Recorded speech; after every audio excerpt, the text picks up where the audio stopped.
지난달 27일 서울대학교 종합체육대회에서 배구 경기를 하는 학생들을 만났습니다. 바쁜 와중에도 시간을 내 몸을 움직이고 땀 흘리는 이들은 이른바 생활체육인들인데요. 우리는 건강이 최고의 재산이다라는 말을 익히 들어왔지만 막상 이들처럼 일상을 쪼개 운동하는 것은 쉬운 일만은 아닙니다. 이 영상을 보는 여러분은 평소 얼마나 자주 운동하시나요? 여러분의 삶에는 운동이 함께하고 있나요? 오늘도 책상 앞에서 긴 하루를 보내야 했던 우리 모두가 운동을 생활화할 수 있도록 스논에서 알려드립니다. 생활체육은 모든 사람이 나이, 성별, 능력과 관계없이 건강과 체력 증진을 위해 행하는 자발적이고 일상적인 신체활동을 의미합니다. 흔히 생활체육은 엘리트 체육과 비교되는데요. 엘리트 체육이 전문 선수를 양성해 대회에서 거두는 높은 성적을 목표로 한다면 생활체육은 운동의 과정을 중시하며 모두의 건강한 생활을 추구하는 풀뿌리 체육입니다. 우리나라는 그동안 국제대회에서 좋은 실적을 거두기 위해 엘리트 체육 중심의 체육 정책을 펼쳐왔습니다. 그러나 점차 모두를 위한 운동의 중요성이 강조됐고 현재 이런 흐름 아래 대한체육회는 지역사회에 맞춤형 체육복지와 노인, 장애인을 위한 프로그램을 확대하고 있습니다. 그렇다면 우리의 생활 속에는 정말 체육이 녹아들어 있을까요? 2023년 기준 대한민국 국민의 생활체육 참여율은 62.4%로 전년 대비 1.2% 상승했으며 전체적으로 꾸준한 상승 추세를 그리고 있습니다. 그러나 이 수치는 주 1회 30분 이상을 기준으로 측정한 결과인데요. 세계보건기구의 권고 기준을 적용할 시 국민 생활체육 참여율은 47.9%로 낮아집니다. 이는 전 세계 참여율인 72%와 비교하면 20% 이상 낮은 수치입니다. 주목할 점은 10대, 20대의 생활체육 참여율이 전 연령대에서 가장 낮은 수치를 기록했다는 사실입니다. 학내 전문가 또한 현 상황을 낙관적으로 바라보지만은 않았습니다. 생활체육 참여율은 매해 증가하고 있습니다. 그래서 굉장히 바람직한 현상이라고 보고 엘리트 체육에서 생활체육으로의 어떤 패러다임 전환도 굉장히 바람직한 현상이라고 보는데 사실 이게 아쉬운 면은 많이 있습니다. 과도기적인 측면이 있긴 하지만 엘리트 체육이 많이 죽기도 했고 생활체육이 그렇다고 아주 폭발적으로 성장한 건 아닌 것 같아요. 그래서 이도저도 아닌 좀 그런 상태에 있는데 이 플래토가 얼마나 지속될지가 사실 제 개인적인 생각으로는 계속 이렇게 갈 것인지 좀 약간 의문점이 드는 것도 사실이거든요. 우리 학교 학생들 또한 높은 생활체육 참여율을 체감하지 못하고 있었습니다. 엄청 많지는 않은 것 같아요. 30% 정도? 거의 없는 것 같아요. 그냥 가끔씩 한두 명씩 있어서 비율은 따지면 10%? 우리 삶의 생활체육이 완전히 자리 잡지 못하는 이유는 무엇일까요? 전문가는 가장 근본적인 원인으로 학교 체육의 부재를 꼽습니다. 근본적인 원인은 학교 체육에 있다고 저는 봅니다. 현장을 다녀보니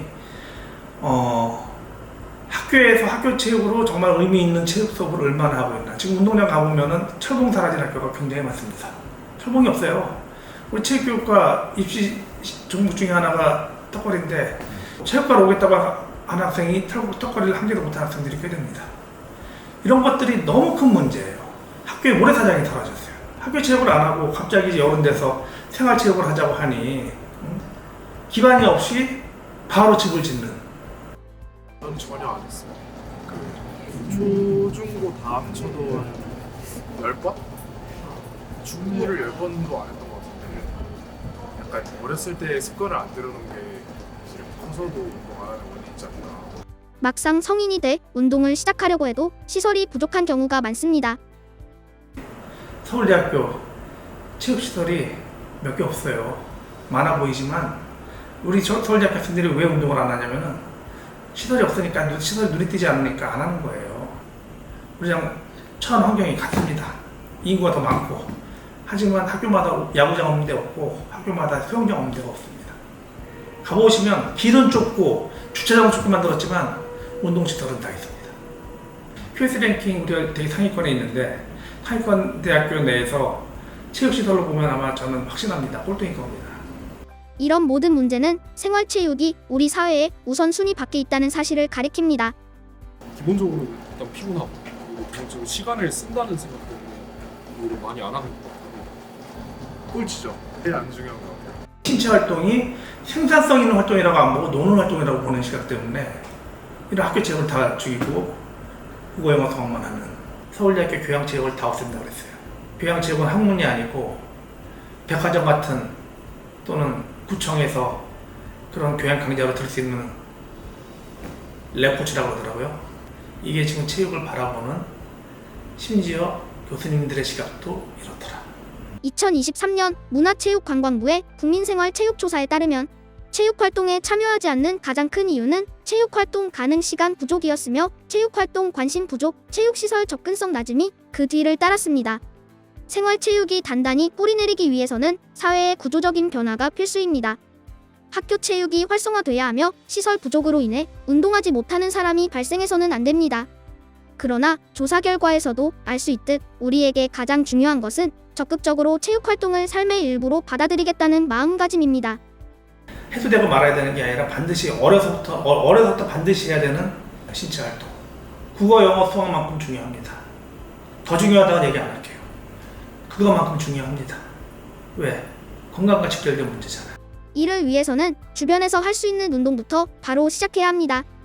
운동을 시작하려면 일단 어디든 들어가는 게 제일 중요한 것 같아요. 사실 혼자 하는 운동도 많지만 혼자서 잘 안 하는 사람들은 어느 집단이나 사회에 포함되면은 조금 더 나가려는 의지가 생기는 것 같아요. 미래에 막 운동을 해서 멋있어지는 자기 모습 이런 걸 생각하는 게 아니라 그냥 일단 가는 게 맞다고 생각해요. 일단 가서 일단 그냥 하는 거. 어떻게 보면 약간 길을 걸어갈 때 목적지를 보고 걸어간다기보다는 그냥 자기 발 앞만 보고 걸어간다는 그렇게 되면 저는 그게 제일 좋은 방법이라고 생각합니다. 엑서사이즈 스낵킹이라는 날이 있어요. 스낵, 우리가 아는 그 스낵을 언제 먹어요? 이러다가 커피 마시면서 1분 이 먹는 게 스낵이에요. 엑서사이즈도 스낵처럼 간헐적으로 시간 날 때 딱 하는 거죠. 인터미턴트 엑서사이즈라고 해요. 간헐적으로 하는. 자, 이거 간헐적으로 하니까 효과가 없을 거 아니야. 스낵은 길게 안 먹으니까 고강도로 해야 돼. 하다가 쉬었다 남았을 때 우리 건물이 1층부터 5층, 나 그 1층에서 5층까지 걸어갔다 와야지. 속보로. 그렇게 시작하다 보면은 하루에 한 번 하다가 두 번도 하고, 시간이 남는데, 운동이나 하자. 이렇게 할 수 있는 거. 그 대신에 고강도로. 짧게 할 때는. 30초에서 1분. 그 정도면 충분합니다. 반복적으로. 그렇게 하다 보면은 이 운동의 가치를 알게 되고, 재밌으면은 다른 운동도 찾아서 하겠죠? 운동을 너무 뭔가 배워서 하려고 하면은 부담이 되고 안 하게 되는 거죠. 가볍게 시작해야 됩니다. 이 하나의 삶의 일부가 되면은 그다음부터 편해져요. 일상에서 실천하는 운동이 삶의 질을 높여준다는 사실은 수많은 연구 결과로 증명됐습니다. 우리는 운동이 건강과 행복을 가져다 줄 것이라 믿고 있지만 막상 귀찮고 시간이 아깝다는 생각에 행동으로 옮기지 않습니다. 생활체육은 손에 잡히지 않는 어려운 목표가 아닙니다. 지금 당장 자리에서 일어나 스트레칭을 하고 가벼운 운동부터 시작하세요. 여러분이 뿌리는 작은 실천들이 씨앗이 돼 건강이라는 꽃을 피우고 행복이라는 커다란 열매를 맺을 것입니다. 그리고 그 열매는 새로운 싹을 틔워 모두를 위한 체육이라는 울창한 숲을 이룰 수 있을 것입니다.